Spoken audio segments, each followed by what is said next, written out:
Ici, je m'occupe de la production. Pour commencer, nous achetons les coques vides de noix de coco à 17 000 roupies par tonne.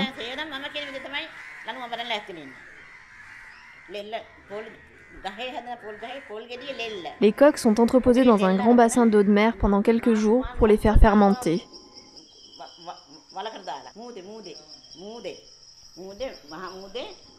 Et pour pouvoir séparer les fibres des coques, on les tape très fort sur une pierre.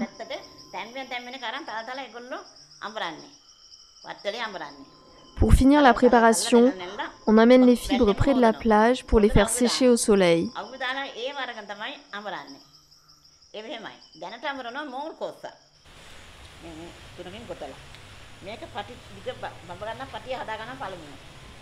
Pour l'assemblage des cordes, la fibre est tressée 3 par 3, puis trempée dans le pétrole pour l'aider à se solidifier.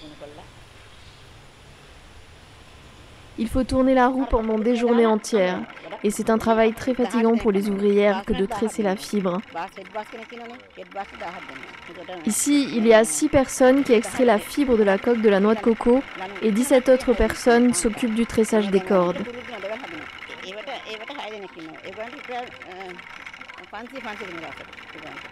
Une ouvrière gagne environ 500 roupies par jour. Ce sont essentiellement des femmes qui font ce travail, mais personnellement, je trouve qu'elles ne sont pas assez payées. Magreth et Mala sont 2 sœurs, issues d'une fratrie de 12 enfants. De leur père, elles ont hérité de l'entreprise familiale, NPG, spécialisée dans la fabrication de cordages en noix de coco. Dans ce secteur industriel, c'est la seule grande entreprise de la région dirigée par des femmes.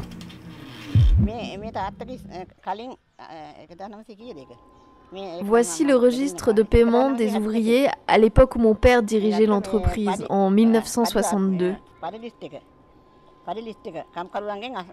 Ici, c'est l'endroit où chaque ouvrier devait signer sur le timbre au moment où il recevait sa paye. À chaque paye, les ouvriers signaient le timbre, ce qui prouvait qu'ils avaient bien reçu l'argent.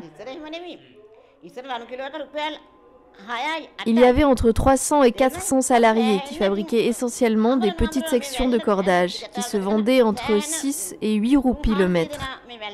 À cette époque, nous vendions beaucoup de petits cordages de 5 et 6 cm de diamètre, mais les matières synthétiques nous ont pris ce marché. Le maximum de fabrication était de 25 cm de diamètre. Maintenant, avec ma sœur, nous arrivons à fabriquer jusqu'à 36 cm.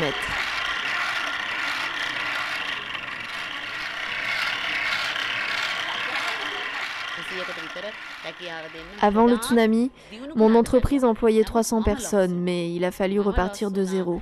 Après la catastrophe, nous avons emprunté 15 millions de roupies et j'ai dû hypothéquer ma maison pour faire repartir l'activité. Nous avons tout fait pour pouvoir continuer à donner du travail aux populations démunies du sud de l'île. Le tsunami a bouleversé la vie sur place et nous avons dû faire appel à de nouveaux ouvriers qui étaient moins qualifiés. Nous avons perdu beaucoup de contrats et beaucoup d'argent. Et en plus d'être l'entreprise de mon père, je suis très attachée à cette activité industrielle car elle utilise des matières premières et des savoir-faire locaux. Dans notre secteur, il y a des entreprises qui fabriquent des cordages à base de matières plastiques, mais ce n'est pas à base de produits locaux.